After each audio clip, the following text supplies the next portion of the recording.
Good evening. Welcome to South Asia Newsline. I am Nidhi Taneja. Here are the top stories we are tracking for you on Wednesday, the 13th of July.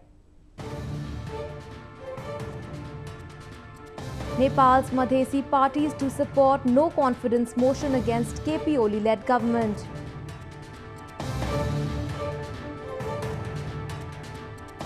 Residents of Pakistan-administered Kashmir continue to bear brunt of water shortage.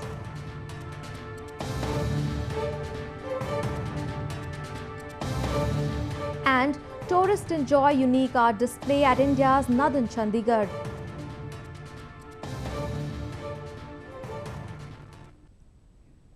And now for all the details. Flood situation continues to grip India even as people struggle to get back to normalcy. Heavy monsoon downpour has affected most parts of the country, with many rivers in full spate, breaching embankments and flooding nearby areas. The worst affected provinces are central Madhya Pradesh, southern Telangana and northeastern Assam. Vehicular movement and business activities have been suspended in the affected areas. Monsoon rains are crucial for agriculture in India, with over 263 million farmers dependent on it. However, incessant rainfall also triggers floods and landslides. Moving on to news from Pakistan. Banners asking Pakistan Army Chief Raheel Sharif to launch a coup in the country that sprang up overnight in major cities has raised questions regarding the future of democracy in the Islamic nation. Experts say that it could be a sign of imminent military coup in the future. A report. Hundreds of posters cropped up across Pakistan urging Army Chief General Raheel Sharif to impose martial law in the country and form a government of technocrats. The banners were unveiled overnight in the streets of Lahore, Karachi, Peshawar, Quetta, Rawalpindi and Faisalabad, among other major cities.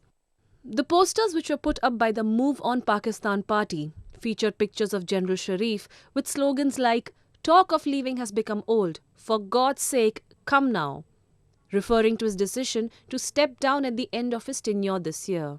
The party in its defense claims that military rule in Pakistan is much better than the corrupt government and believes that only General Raheel Sharif can eliminate corruption from the country. Analysts claim that such hoardings add to the speculation of the campaign that has the military's tacit support, even though the army has isolated itself from the controversy. The democracy in Pakistan is still in the making, and it's a democracy which is guided, maintained and run by the Pakistani army. So now things are in the open. Another martial law seems to be round the corner. The army has stayed out of power for too long. A couple of years is a lot of time for army generals in Pakistan. They now want to take over power. So it's a beginning of a coup once more in Pakistan. Pakistan is not new to martial law. Since its inception in 1947, Pakistan has spent several decades under military rule. Prolonged power cuts in Pakistan-administered Kashmir have caused intense water shortage, causing a great amount of distress to the people. The crisis is triggering anguish among the people, but the administration continues to practice its long-standing stance of ignorance. People in most areas of Pakistan-administered Kashmir continue to reel under severe power outages. But the situation is getting worse for the people living in Muzaffarabad.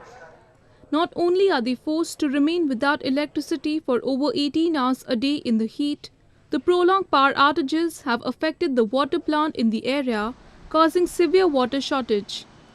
In this heat and water shortage, people are forced to perform their daily chores by the riverside, which poses a threat to their lives. हमारे मुजफ्फराबाद में पानी की कमी है, पानी है नहीं है घर में, बिजली की भी लोड शेडिंग है और शदीद मौसम रोज़े की हालत में हमें दरिया ही नज़र आता है कि जहाँ पर हम आकर के अपने आप को आसूदा करते हैं और इस गर्मी से निजात हासिल करने के लिए हमारे पास यही है। मैं आया हूँ, मेरे घर में पानी नहीं है, मैं इस वजह से मुँह हाथ धोने के लिए यहाँ दरिया पे आया हूँ और ये इतना ख़तरनाक भी हो सकता है मेरे लिए और इन तमाम लोगों के लिए, लेकिन हम क्या करें?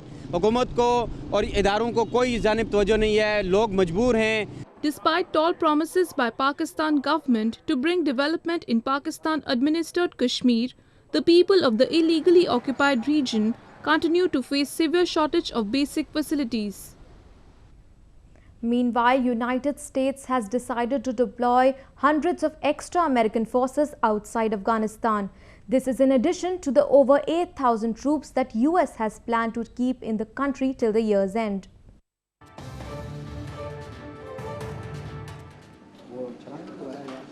Top US commander in Afghanistan Army, General John Nicholson, said that some hundreds of American forces will be based outside Afghanistan, who will be ready to be deployed to the war zone if needed. These forces will be in addition to the 8,400 that President Barack Obama announced would stay in the country. While 3,000 US troops will work as advisors in Afghanistan, roughly 2,150 troops will be involved in counter-terrorism and 3,300 in supporting roles.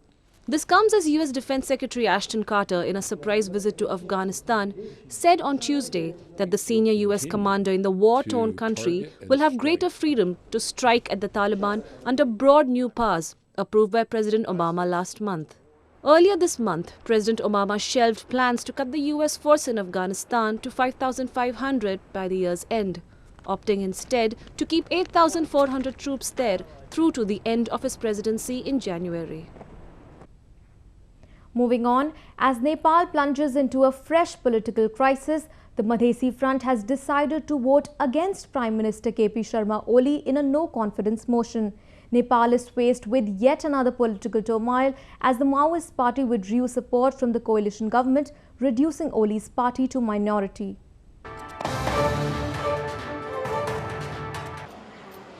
The agitating United Democratic Madhesi Front on Wednesday said that it would stand against the KP Oli government in the floor test in Parliament. Madhesi leader Upendra Yadav said that his party will help the Nepali Congress Party and Unified Communist Party of Nepal Maoist to oust Oli's government. KP Oli को नेतृत्व को एउटा चाहिँ के भन्दाखेरि असक्षम सरकार को अन्त्य हुनु थियो त्यो अन्त्य हुँदैछ र त्यसपछि नयाँ सरकार बन्ने कुरामा हामी अहिले सरकारमा समावेश हाम्रो पार्टी मोर्चा हुने सम्भावना छैन तर केपी ओलीको नेतृत्वको सरकारलाई हटाउने कुरामा हाम्रो समर्थन रहन्छ.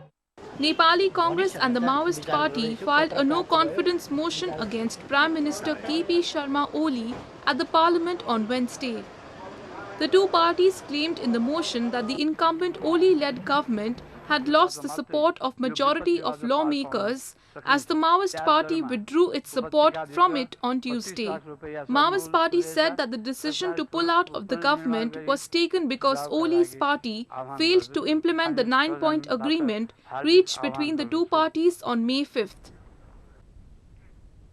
Leh in India's northern Jammu and Kashmir province is one of the most popular tourist destinations. However, being situated at a very high altitude, acclimatization is not easy for the tourists. Proper healthcare facilities are provided to assist the visitors.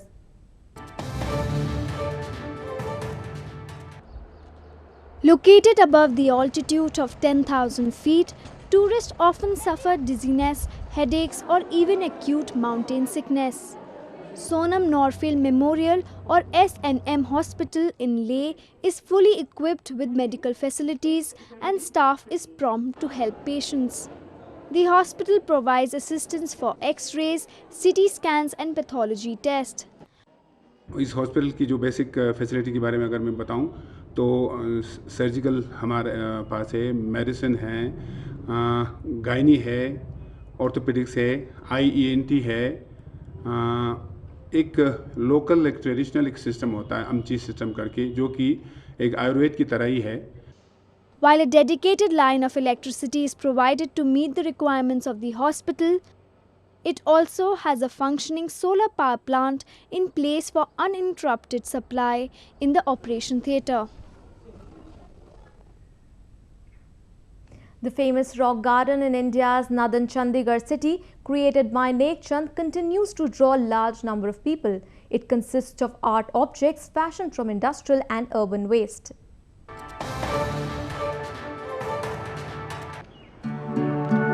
The rock garden in northern Chandigarh city is one of the most popular tourist destinations.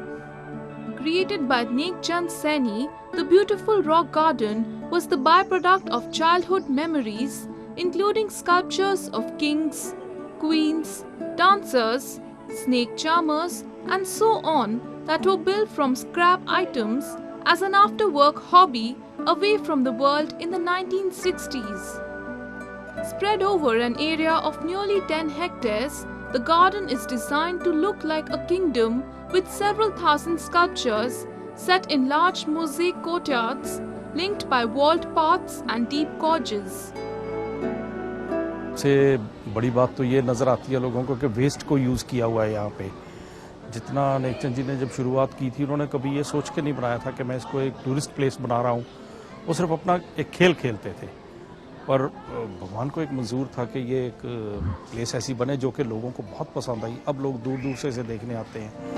Portions of the garden are undergoing construction to complete the ideas that could not be fulfilled while Nek Chand was alive. The sculptures are famous across the world and are exhibited in museums such as the American Museum of Folk Art in New York, Capitol Children's Museum in Washington, D.C., and many others in Europe. The Chandigarh Rock Garden is acknowledged as one of the modern wonders of the world. Well, that's the way it was in South Asia this evening. Before we conclude the top stories once again.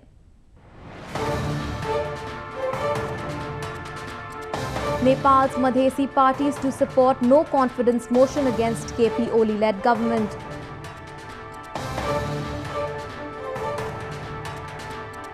Residents of Pakistan-administered Kashmir continue to bear brunt of water shortage.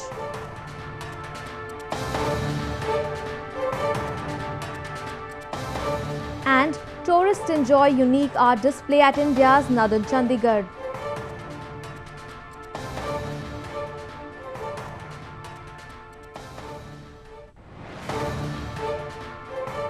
Now our viewers can watch the show on SouthAsiaNewsline.com.